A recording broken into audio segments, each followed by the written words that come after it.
Yo, hey, I'm about to get started back going on this air compressor barbecue pit, and I was gonna do a separate video of how I square up the doors, and it's not complicated, but I don't have a set way of doing angles and this and that on it. I just kind of eyeball it the whole way. So let me show you what I got going on it so far. All right, the only thing I've done to it is put a piece of angle at the bottom, upside down like that.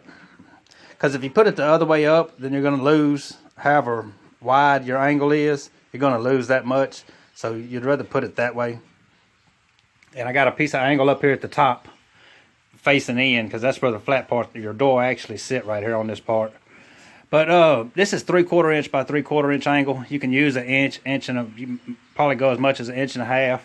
But it's just going to make your sides taller, make it come out further. But what I did is just barely tacked in here, just a couple little tacks, because I'm most likely going to have to cut the tacks loose and move it around some. But I put that in there first. That way I can get some kind of reference on how I'm doing the side pieces. And what I do, I should have done it before I put the angle in here. But since I already got the door cut, I set a piece of plate against it right there. And that way I can trace around it on the plate to get the section of round that I want to cut out. Then when I get that section of round cut out, I'll come back and set it on this right here up against the angle. And then with the plate sitting against the angle, I wish I would have done this before I started this. It'd be easier to explain. But you got your round part cut out, so it's kind of fit onto there. And then you bump it up against the angle on top and bottom. And then trace you a line right there on the plate. On the bottom and on the top.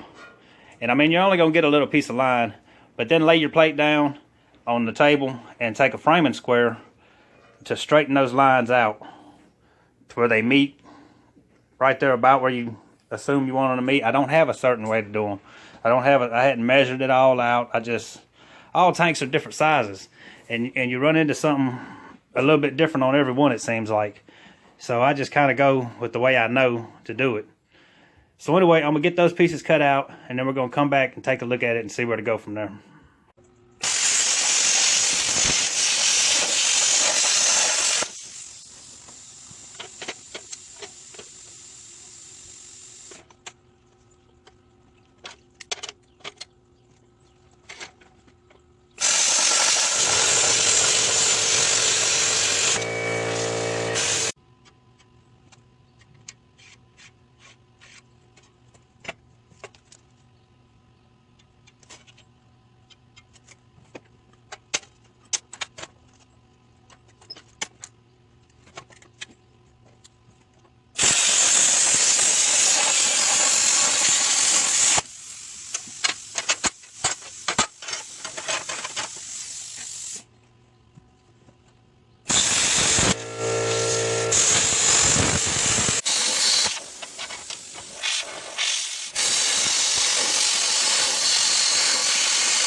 Alright, I got those two pieces cut out for the side brackets. And this is what I was saying, this is what I set the plate up against the door for to trace. That was the round part to where it would sit. And then after I got them both cut out, I used that one to trace the second one. Then after I got them both cut out, I clamped them together and ground them all down to where they're pretty much almost exactly the same. Because you're going to want that in these, because this is where your door frame is going to be sitting at. And then you would come back and set it up against it right there. And you can see that's why I would have marked the lines right there, because that's where it was going to start at. And then you just kind of cross them up with a framing square straight edge or something. But you can see a little bit,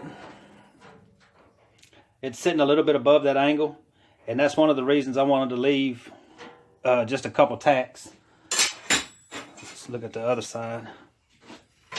That way I can just pop it loose. After I tack these little braces, these little side pieces on, I can pop it loose and then get lined up with that where I want it to be lined up at, and then tack it back down. It's better to do that. If you know you got these two braces pretty much exactly the same, it's better to move this angle than it is to try to adjust these, because you're going to end up with one of them lower, one of them higher. Most likely that angle sitting in there a little bit crooked, you know. So it's best to just go ahead and pop that. And if you have to pop the bottom one, pop it out a little bit too.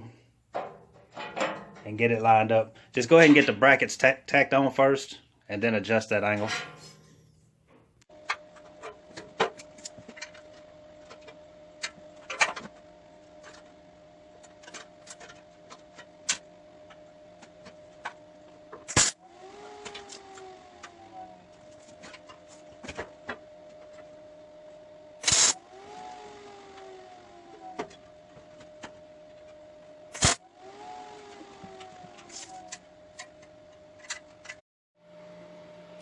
Alright, I got those put on. And I moved the angle up a little bit to kind of flush it out right there. And I kind of messed up when I did that, but it's nothing that's going to matter too much. But if you want to weld an outside corner joint on here, make sure you raise this piece of angle up, the thickness that you're putting on there, 1/8 inch thickness, which is the same as this angle. So you would raise that up above this piece on top and bottom. So that way when you put your flat piece there, it meets above that, you have your outside corner joint. But I was flushing them up and I didn't think about it in time, so I'm just going to go with that. But when I put my flat bar up, I'll leave a little bit of gap in there so the weld will sink in further, since I'm going to have to buff it off. If you do it on the top, you're going to have to buff it off. If it's outside corner joint, you probably won't. But I went ahead and got this tacked up. And I meant to say at the beginning, the reason why I put the angle on first, you can cut these first and put them on and then try to fit the angle to it. But the problem that happens sometimes is that if you don't have this at the right angle, you might not be able to get the piece of angle iron to sit where you need it to sit at without adjusting something on this. And so then you'd probably end up having to put a piece of flat bar on the back side, which is going to add an extra weld all the way across right there, which is just giving it more chance to warp and move around and stuff. So it's best to do it with the angle iron instead of 2 pieces of flat. But anyway, we got these on. We're going to start putting the flat bar on. And what I did is I measured both sides, got a piece, measure up to that point, measure up to that point. And another thing too, make sure this point, every time you move something, make sure this center point right here is the same distance on both sides from there to that center point. You want both of them to be the same. So I measured all that, got a piece of flat bar. I scored the back side of it so I can bend it, and you'll end up with a piece that looks like this. And you can just bend that until you get it to where you need it to go. And it's going to sit in there pretty much like that. Like I say, I'm going to leave a little bit of gap there so the weld will sink in more, so it's not so much to buff off of there. But anyway, you get those put on, and then you're basically framed out. And it's going to be time to start welding the thing out. And then I'll show you, I'll put a couple braces and stuff across it before I weld it out to help try to hold it still.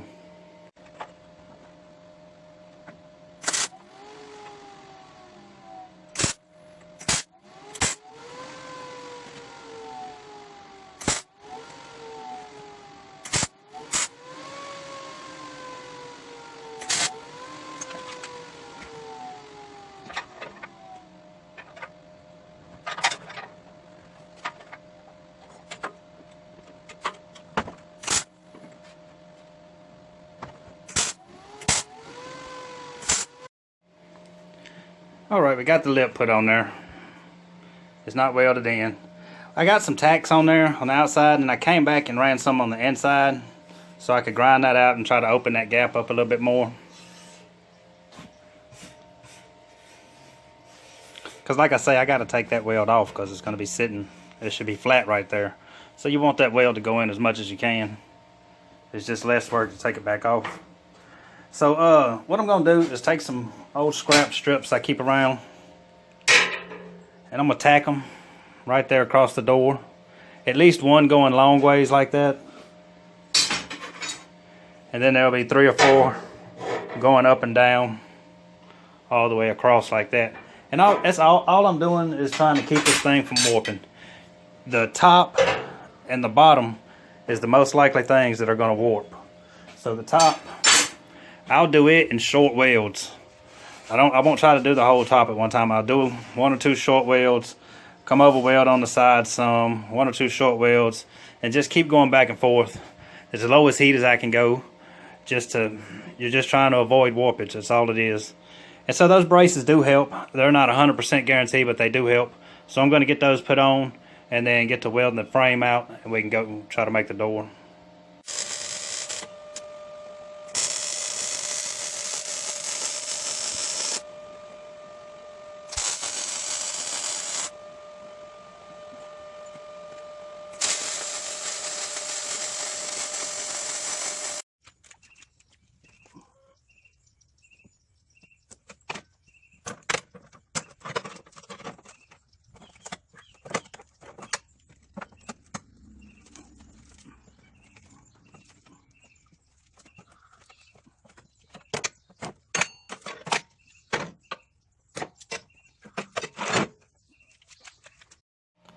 Alright, so I got the plate bent up, and I got it put on here. It took 2 or 3 times to get the plate bent just right, and that's just kind of going, you know, bending it some, testing it, bending it a little more, testing it, until you get it to the right point. But what I did, and I'm doing the top and the bottom lip first, that way I can keep looking at the sides as I'm going. And since I'm doing it by myself, I use a strap. And I put the plate on there, slide the first one in, the top lip, slide it under the strap, and then use the strap to tighten it all up to it. Tack that one down, then loosen the strap, put the bottom one on, slide it under the strap, you know, and get it in place and tack it on. And then I'm gonna go ahead and do the sides and get the hinges put on it right quick.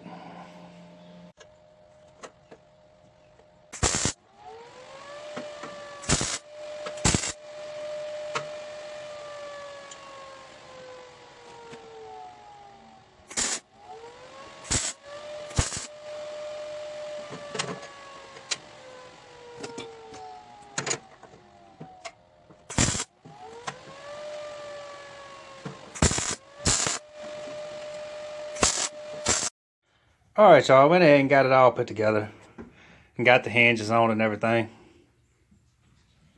I went ahead and put the handle on too.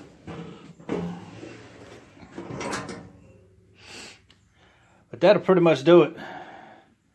I guess 2 of the main tips I can give you about putting the door on is don't try to fit it up real tight. Because if you fit it up real tight to the sides of the frame that you just put in there, it's not going to want to open up because it's just going to be in a bind. And when you do fit it up, you want to leave a little gap around the sides, a little gap around the back, a little gap around the front. And when you do it, just put you a few tacks here and there, especially on the bottom and the top, because it's easier to get that gap in the sides. I put a piece of like 20 gauge in between there, and that way it'll keep a gap in there. Sometimes the bottom you'll have to come back and trim it down just a little bit, just buff it off some, and usually everything will get back right from there. I guess that would really be about it. But like I say, just put a couple tacks on it at first to check it, and if it's too tight, then you're gonna have to move one of them. And it's most likely going to be the bottom one. Normally, it's the bottom one. You can weld this thing solid if you want to. I don't see the point in it, especially on a grill. A grill is meant to cook hot anyway. I mean, I don't know. I don't see the point in it, but you can if you want to. But anyway, that's pretty much it on that. Trying to think of anything else. Like I say, make sure this is as high, the side bracket is as high enough to take whatever you're going to do the lip with. You see that 1/2 inch was just barely making it there. And I had it low like that.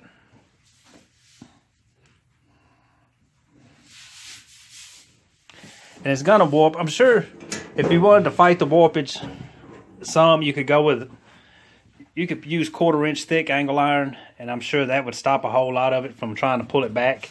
It can pull this back easier than it could pull back, say, a 1 inch by 1 inch, 1/4 inch thick angle. It would be a lot harder for it to pull that back. So you could go with that if you wanted to, but it's not necessary. So anyway, that'll do it on this one, man. I hope that helps somebody. A couple people was asking me to do a video about squaring that door up. And that's pretty much it. It's a lot of eyeballing to it, making sure everything's straight, making sure your points back to that way are straight. Make sure you don't fit it too tight, because like I say, it's not going to want to open if you fit it too tight. And then you're just going to have to fight to get it off of there and all this and that. But that will do it. So anyway, now I'm fixing to go to putting the slides in there. I guess I'm going to go ahead and do the part 2 to this video and get it knocked out. So that'll do it on this one, man. If you're new to the video, please like and subscribe. I hope this helps somebody. I hope I said enough about it that it's going to help somebody. I know at least a couple people that wanted me to do a video on it. And so there it is. That should get you at least far enough to being able to try to do it, you know. And like I say, that it's going to try to spring. So you're trying to fight warpage every chance you can. That's the whole point of squaring it, because it's sprung when you cut the door out. So you're just going to have to keep on fighting and keep trying to stop it, you know. That'll do it on this one, man. Hopefully the next video will be the part 2 of finishing this thing. And I'm not sure what after that. Could be anything. So y'all come back for it, man. We'll see y'all on the next one, man.